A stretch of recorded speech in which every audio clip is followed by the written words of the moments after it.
Mr. Speaker, this may be the last time I speak on the House floor. At the end of the year, I'll leave Congress after 23 years in office over a 36-year period.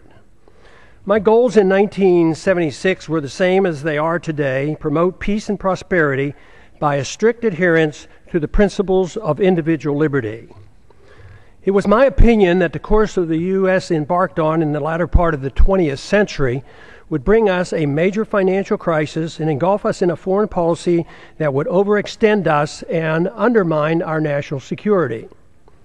To achieve these goals, I sought, the government would have had to shrink in size and scope, reduce spending, change the monetary system, and reject the unsustainable costs of policing the world and expanding the American empire. The problems seem to be overwhelming and impossible to solve, yet from my viewpoint, just following the constraints placed on the federal government by the Constitution would have been a good place to start. Just how much did I accomplish? In many ways, according to conventional wisdom, my off and on career in Congress from 1976 to 2012 accomplished very little. No name legislation, no name federal buildings or highways, thank goodness. In spite of my efforts, the government has grown exponentially, taxes remain excessive, and the prolific increase of incomprehensible regulations continues. Wars are constant and pursued without congressional declaration. Deficits rise to the sky. Poverty is rampant, and dependency on the federal government is now worse than any time in our history. All this with minimal concerns for the deficits and unfunded liabilities that common sense tells us cannot go on much longer.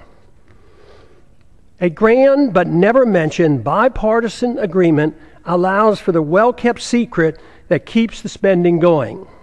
One side doesn't give up 1 penny on military spending, the other side doesn't give up 1 penny on welfare spending, while both sides support the bailouts and the subsidies for the banking and the corporate elite. And the spending continues as the economy weakens and the downward spiral continues. As the government continues fiddling around, our liberties and our wealth burn in the flames of a foreign policy that makes us less safe. The major stumbling block to real change in Washington is the total resistance to admitting that the country is broke. This has made compromising just to agree to increase spending inevitable, since neither side has any intention on cutting spending.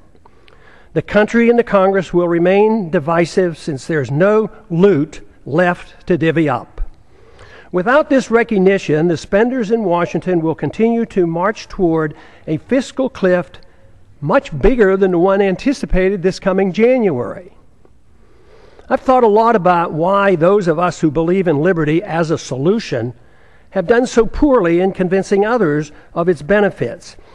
If liberty is what we claim it is, the principle that protects all personal, social, and economic decisions necessary for maximum prosperity and the best chance for peace, it should be an easy sell.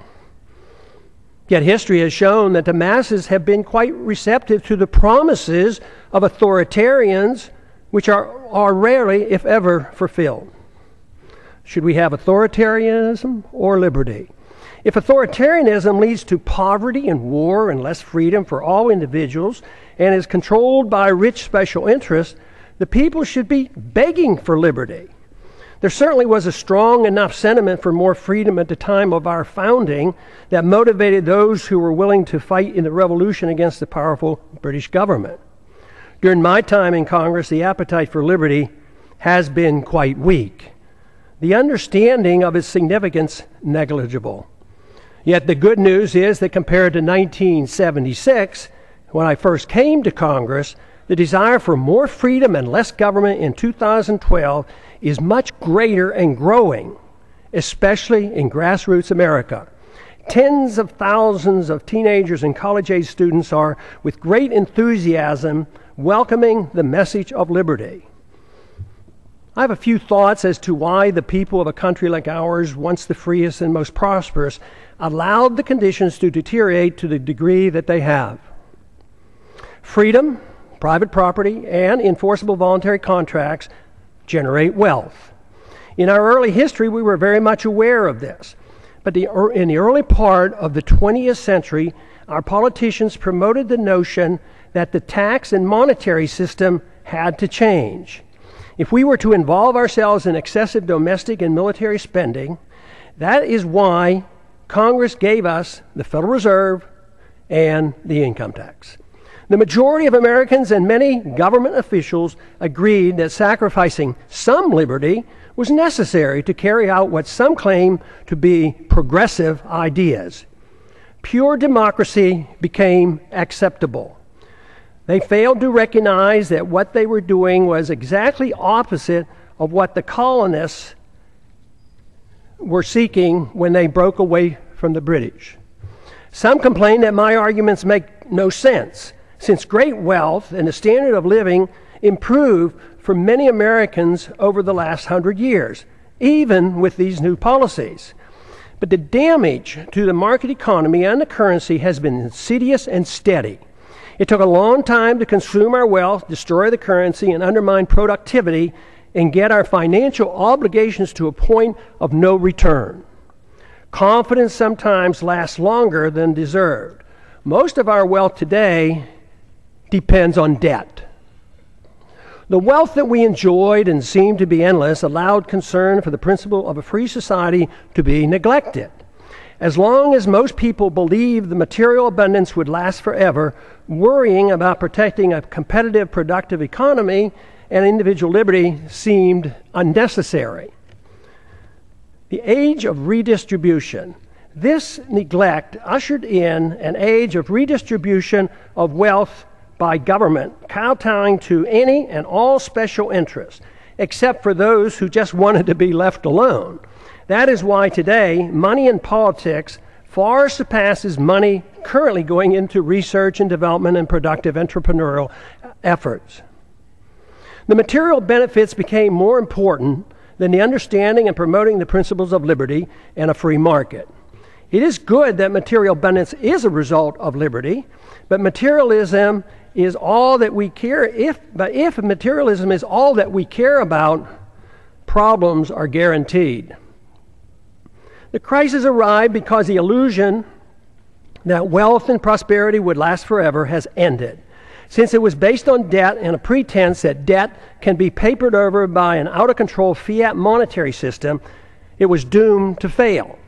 We have ended up with a system that doesn't produce enough even to finance the debt, and no fundamental understanding of why a free society is crucial to reversing these trends. If this is not recognized, the recovery will linger for a long time. Bigger government, more spending, more debt, more poverty for the middle class, and a more intense scramble by the elite special interests will continue. We need an intellectual awakening. Without an intellectual awakening, the turning point will be driven by economic law. A dollar crisis will bring the current out-of-control system to its knees. If it's not accepted that big government, fiat money, ignoring liberty, central economic planning, welfareism, and warfareism caused our crisis, we can expect a continuous and dangerous march toward corporatism and even fascism, with even more loss of our liberties. Prosperity for a large middle class, though, will become an abstract dream. This continuous move is no different than what we have seen in how our financial crisis of 2008 was handled. Congress first directed, with bipartisan support, bailouts for the wealthy. Then it was the Federal Reserve with its endless quantitative easing. If at first it doesn't succeed, try again. QE1, QE2, QE3, and with no results, we try QE indefinitely. That is, until it too fails. There is a cost to all of this, and let me assure you, delaying the payment is no longer an option. The rules of the market will extract its pound of flesh, and it won't be pretty. The current crisis elicits a lot of pessimism, and the pessimism adds to less confidence in the future. The two feed on themselves, making our situation worse. If the underlying cause of the crisis is not understood, we cannot solve our problems. The issue of warfare and welfare, deficits, inflationism and corporatism, bailouts and authoritarianism cannot be ignored. By only expanding these policies, we cannot expect good results. Everyone claims support for freedom, but too often it's for one's own freedoms and not for others. Too many believe that there must be limits on freedom. They argue that freedom must be directed and managed to achieve fairness and equality, thus making it acceptable to curtail through force certain liberties. Some decide what and whose freedoms to be limited.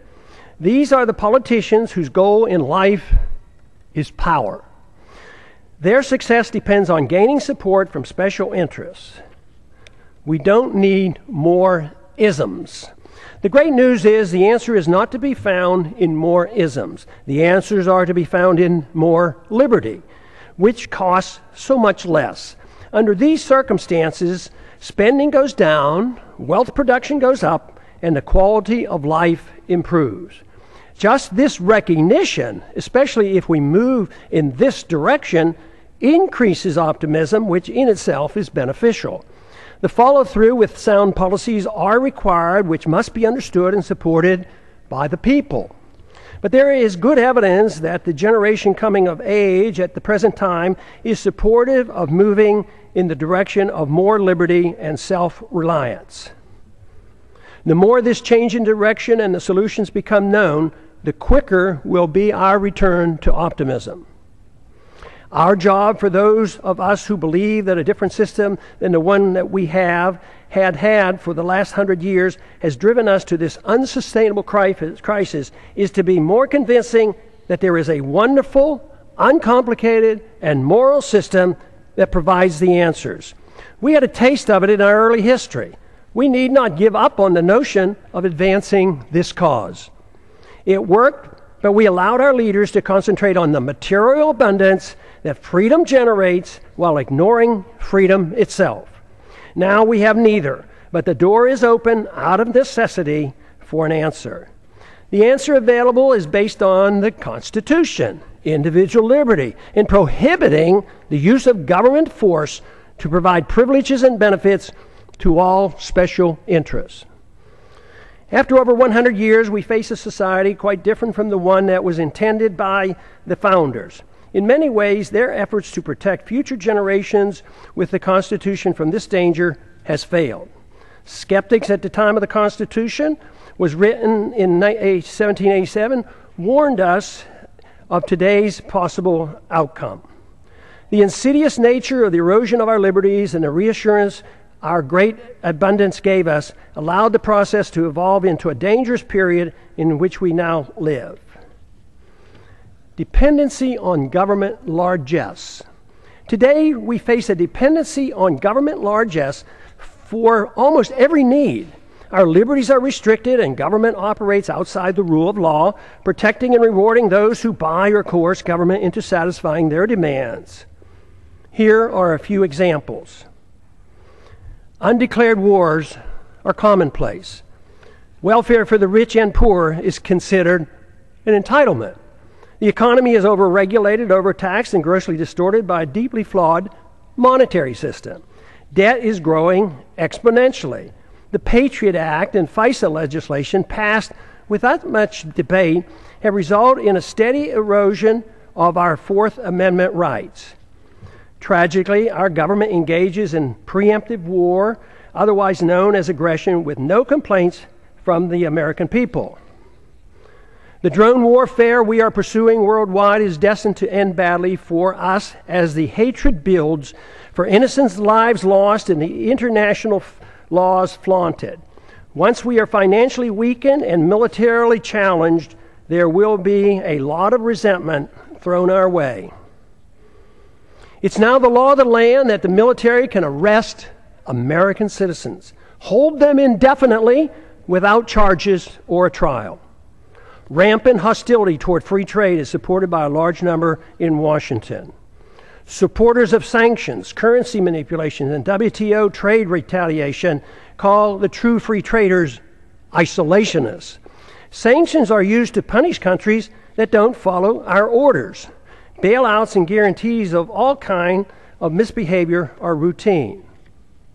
Central economic planning through monetary policy, regulations, and legislative mandates has been acceptable policy. I have a few questions. Excessive government has created such a mess, it prompts many questions. Why are sick people who use medical marijuana put in prison? Why does the federal government restrict the drinking of raw milk? Why can't American manufacturers rope and other products from hemp? Why are Americans not allowed to use gold and silver as legal tender as mandated by the Constitution? Why is Germany concerned enough to consider repatriating their gold held by the Fed for her in New York? Is it that the trust in the U.S. and dollar supremacy beginning to wane? Why do our political leaders believe it's necessary to thoroughly audit? Why do our political leaders believe it's unnecessary to thoroughly audit our own gold? Why can't Americans decide which type of light bulbs they can buy? Why is it the TSA permitted to abuse the rights of any American traveling by air? Why should there be mandatory sentences, even up to life, for crimes without victims, as our drug laws require? Why have we allowed the federal government to regulate commodes in our homes? Why is it political suicide for anyone to criticize AIPAC? Why haven't we given up on the drug war, since it's an obvious failure and violates the people's rights? Has nobody noticed that the authorities can't even keep drugs out of the prisons? How can making our entire society a prison solve the problem? Why do we sacrifice so much getting necessarily involved in border disputes and civil strife around the world and ignore the root cause of the most dangerous, deadly border in the world, the one between Mexico and the United States? Why does Congress willingly give up its prerogatives to the executive branch? Why does changing the party in power never change policy? Could it be that the views of both parties are essentially the same? Why did the big banks, the large corporations, and foreign banks and foreign central banks get bailed out in 2008, and the middle class lost their jobs and their homes? Why do so many in the government and the federal officials believe that creating money out of thin air creates wealth? Why do so many accept the deeply flawed principle that government bureaucrats and politicians can protect us from ourselves without totally destroying the principle of liberty? Why can't people understand that war always destroys wealth and liberty? Why is there so little concern for the executive order that gives the president authority to establish a kill list, including American citizens, of those targeted for assassination? Why is patriotism thought to be blind loyalty to the government and the politicians who run it, rather than loyalty to the principles of liberty and support for the people? Real patriotism is a willingness to challenge the government when it's wrong. Why is it claimed that if people won't or can't take care of their own needs, that people in government are able to do it for them? Why did we ever give the government a safe haven for initiating violence against the people? Why do so many members defend free markets but not civil liberties? Why do so many members defend civil liberties but not free markets? Aren't they the same? Why don't more defend both economic liberty and personal liberty? Why are there not more individuals who seek to intellectually influence others to bring about positive changes, those who seek changes, than those who seek power to force others to obey their commands?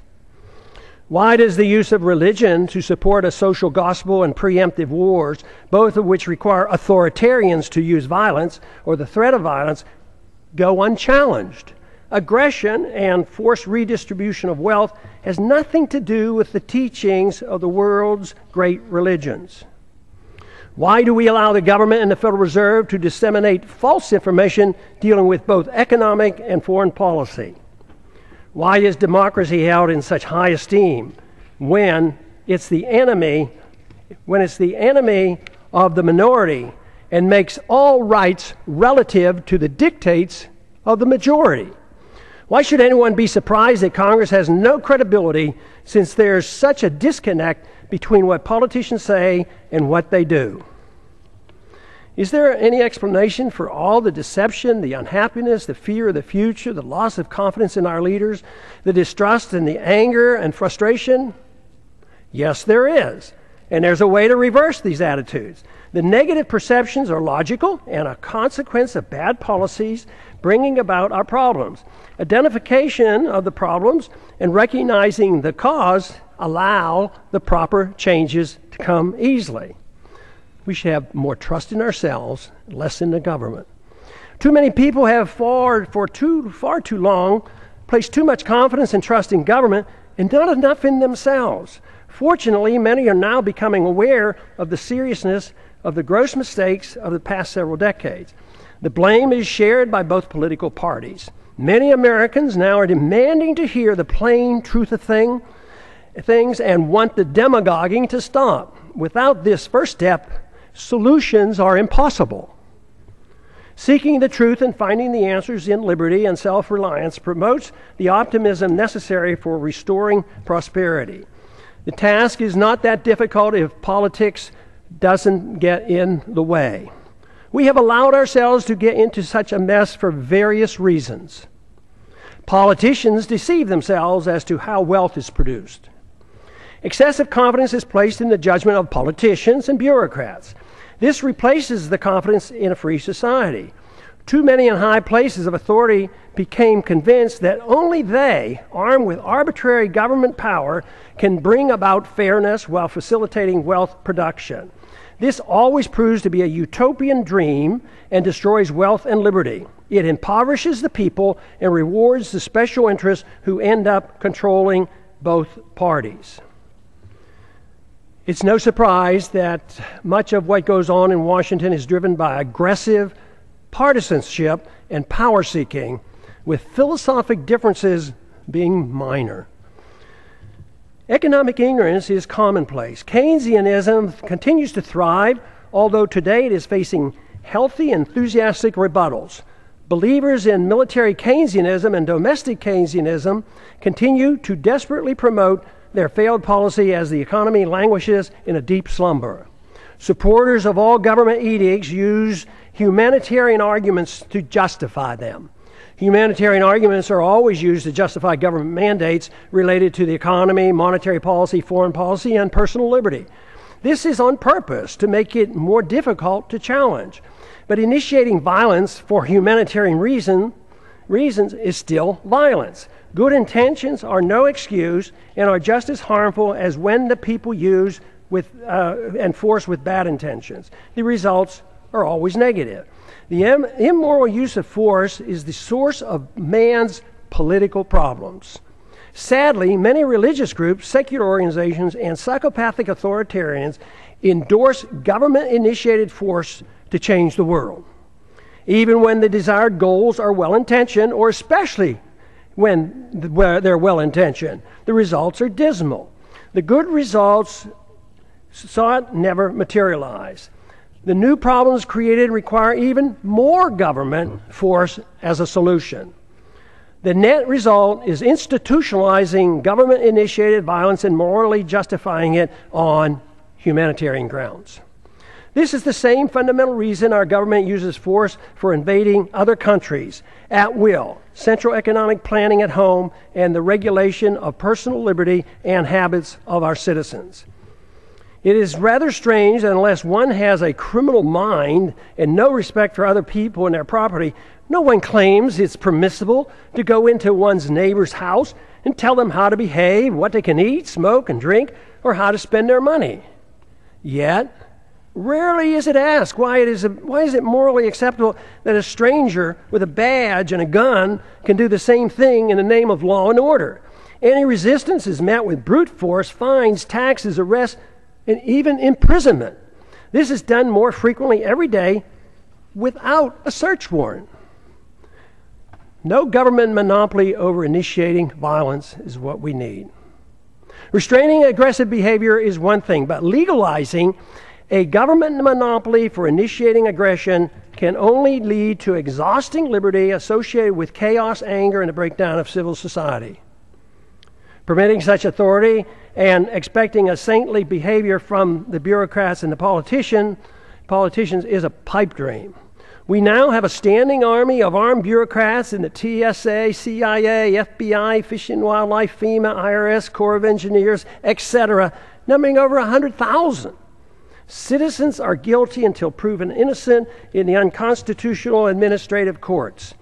Government in a free society should have no authority to meddle in the social activities or the economic transactions of individuals, nor should government meddle in the affairs of other nations.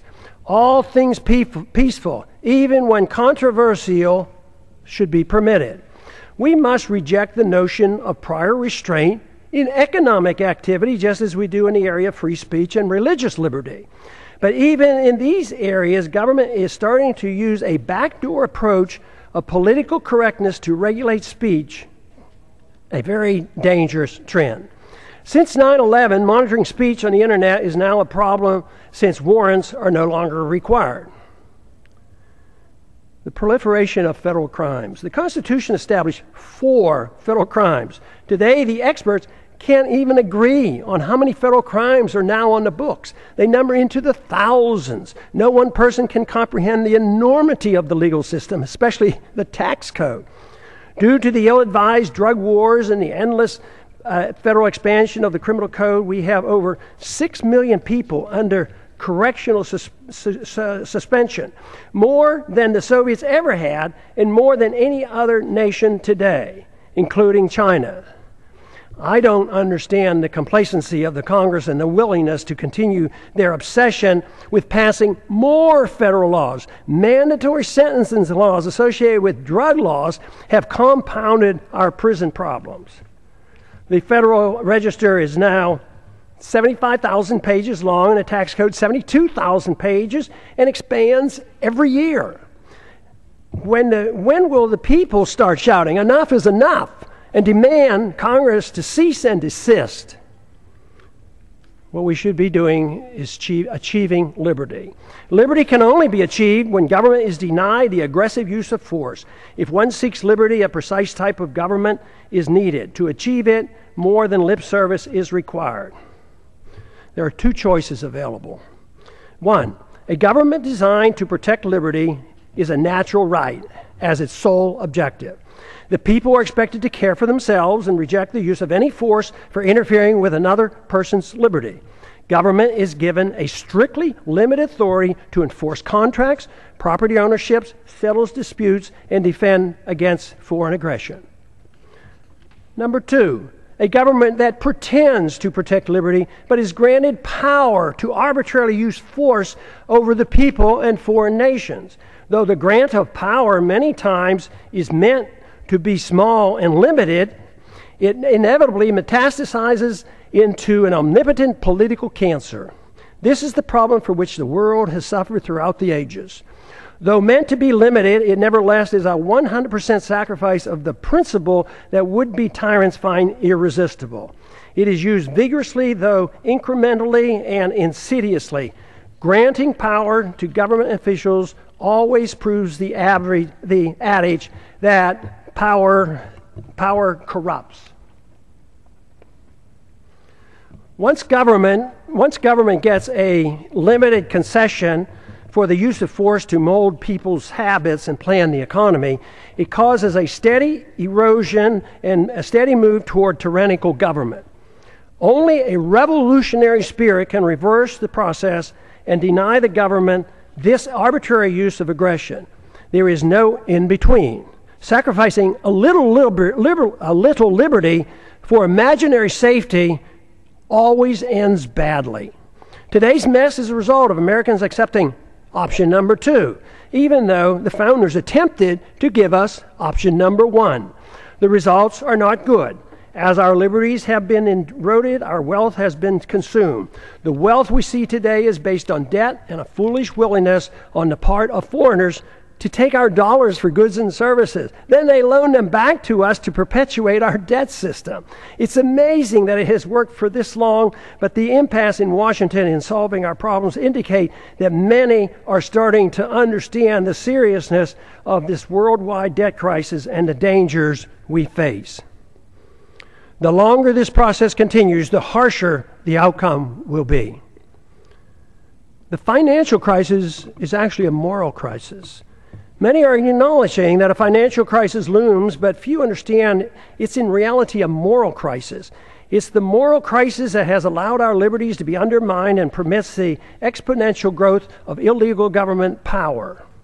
Without a clear understanding of the nature of the crisis, it will be difficult to prevent a steady march toward tyranny and the poverty that will accompany it.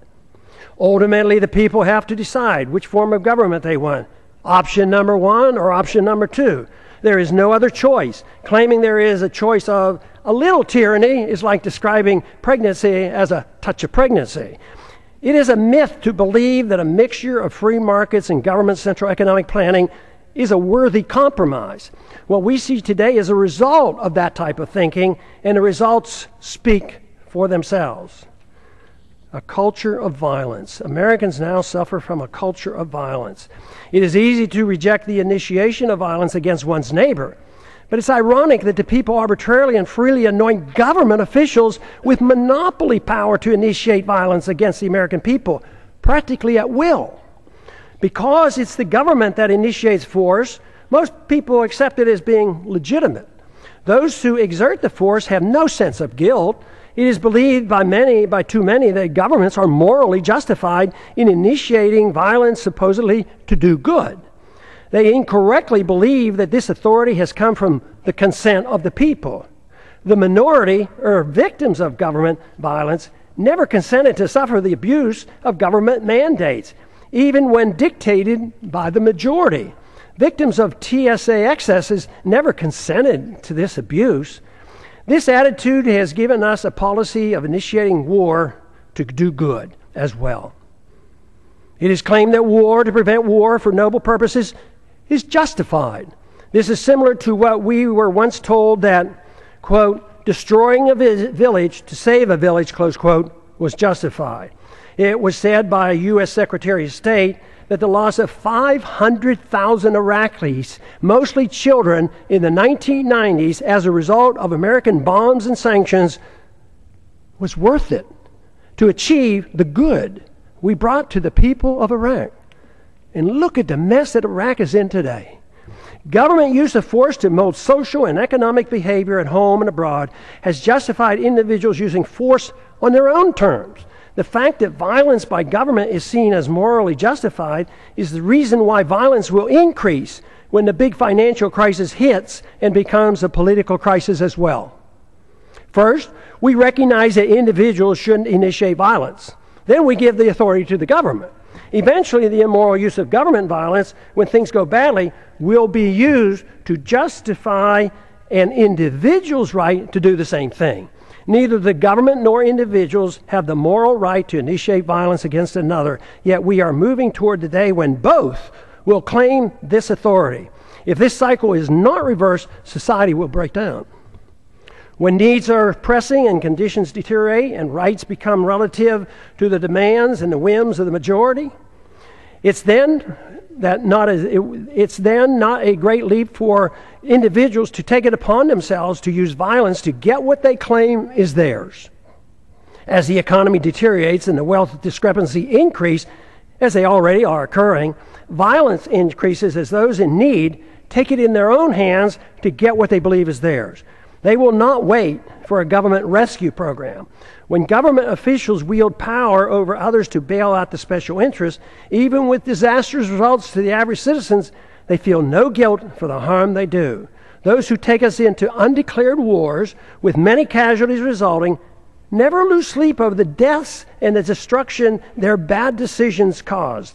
They are convinced that what they do is morally justified, and the fact that many suffered just can't be helped. When the street criminals do the same thing, they too have no remorse, believing that they are only taking what is rightfully theirs. all moral standards become relative. Whether it's bailouts, privileges, government subsidies, or benefits for some from inflating a currency, it's all part of a process justified by a philosophy of forced redistribution of wealth. Violence or a threat of such is the instrument required and unfortunately is of little concern of most members of Congress. Some argue it's only a matter of fairness, that those in need are cared for. There are two problems with this. First, the principle is used to provide a greater amount of benefits to the rich than to the poor. Second, no one seems to be concerned about whether or not it's fair to those who end up paying for all the benefits. The costs are usually placed on the backs of the middle class and are hidden from the public eye. Too many people believe government handouts are free, like printing money out of thin air and there's no cost. That deception is coming to an end. The bills are coming due, and that's what the economic slowdown is all about. Sadly, we have become accustomed to living with the illegitimate use of force by government. It is the tool for telling the people how to live, what to eat and drink, what to read, and how to spend their money. To develop a truly free society, the issue of initiating force must be understood and rejected. Granting to government even a small amount of force is a dangerous concession. Limiting government excesses versus a virtuous moral people. Our Constitution, which was intended to limit government power and abuse, has failed. The founders warned that a free society depends on a virtuous and moral people. The current crisis reflects that their concerns were justified. Many politicians and pundits are aware of the problems we face, but spend all their time in trying to reform government. The sad part is that the suggested reforms almost always leads to less freedom, and the importance of a virtuous and moral people is either ignored or not understood. The new reforms serve only to further undermine liberty. The compounding effect has given us the steady erosion of liberty and the massive expansion of debt. The real question is, if it is liberty we seek, should most of the emphasis be placed on government, reform, or trying to understand what a virtuous and moral people means and how to promote it? The Constitution has not prevented the people from demanding handouts for both rich and poor in their efforts to reform the government, while ignoring the principles of a free society. All branches of our government today are controlled by individuals who use their power to undermine liberty and enhance the welfare warfare state, and frequently their own wealth and power. If the people are unhappy with the government performance, it must be recognized that government is merely a reflection of an immoral society that rejected a moral government of constitutional limits on power and love of freedom. If this is the problem, all the tinkering with thousands of pages of new laws and regulations will do nothing to solve the problem. It is self-evident that our freedoms have been severely limited, and the apparent prosperity we still have is nothing more than leftover wealth from a previous time. This fictitious wealth based on debt and benefits from a false trust in our currency and credit will play havoc with our society when the bills come due. This means that the full consequence of our lost liberties is yet to be felt. But that illusion is now ending. Reversing a downward spiral depends on accepting a new approach. Expect the rapidly expanding homeschooling movement to play a significant role in the revolutionary reforms needed to rebuild a free society with constitutional protections. We cannot expect a federal government-controlled school system to provide the intellectual ammunition to combat the dangerous growth of government that threatens our liberties. The internet will provide the alternative to the government media complex that controls the news and most political propaganda. This is why it's essential that the internet remains free of government regulation. Many of our religious institutions and secular organizations support greater dependency on the state by supporting war, welfare, and corporatism, and ignore the need for a virtuous people. I never believed that the world or our country could be made more free by politicians if the people had no desire for freedom. Under the current circumstances, the most we can hope to achieve in the political process is to use it as a podium to reach the people, to alert them of the nature of the crisis and the importance of their need to assume responsibility for themselves. If it is liberty that they truly seek, without this, a constitutionally protected free society is impossible. If this is true, our individual goal in life ought to be for us to seek virtue and excellence and recognize that self-esteem and happiness only comes from using one's natural ability in the most productive manner possible, according to one's own talents. Productivity and creativity are the true source of personal satisfaction. Freedom and not dependency provides the environment needed to achieve these goals. Government cannot do this for us. It only gets in the way. When the government gets involved, the goal becomes a bailout or a subsidy, and these cannot provide a sense of personal achievement.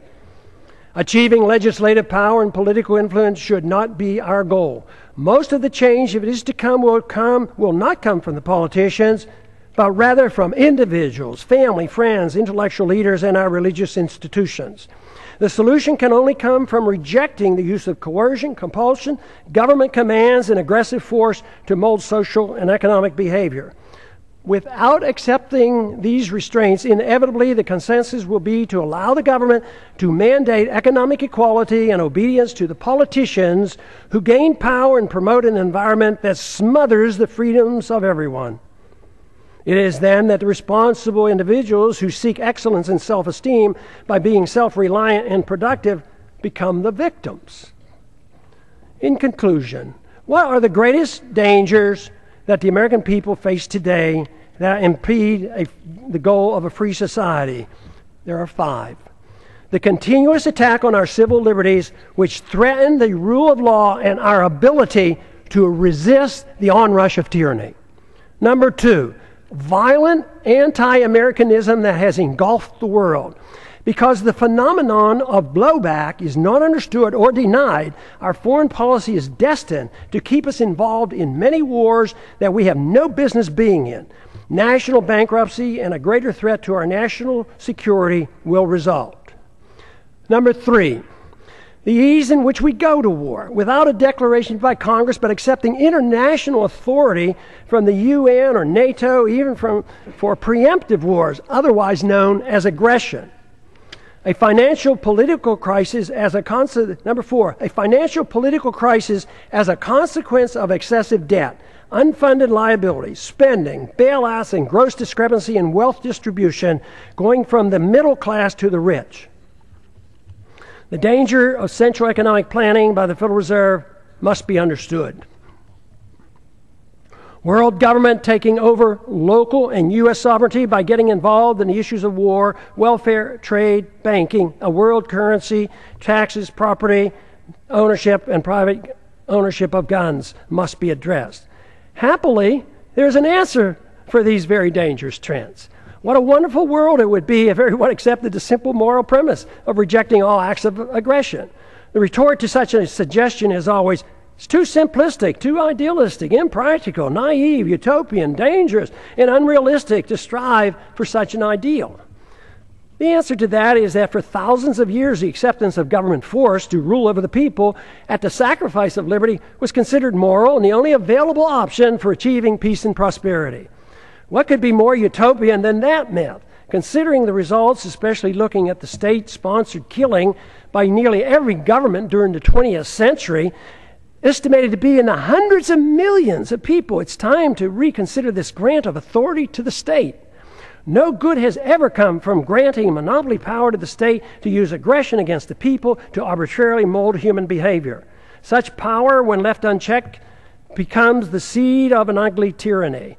This method of governance has been adequately tested, and the results are in. The reality dictates we try liberty. The idealism of non-aggression and rejecting the offensive use of force should be tried. The idealism of government-sanctioned violence has been abused throughout history and is the primary source of poverty and war. The theory of a society being based on individual freedom has been around for a long time. It's time to take a bold step and actually permit it by advancing this cause rather than taking a step backwards as some would like us to do today. Today, the principles of habeas corpus, established when King John signed the Magna Carta in 1215, is under attack in our own government.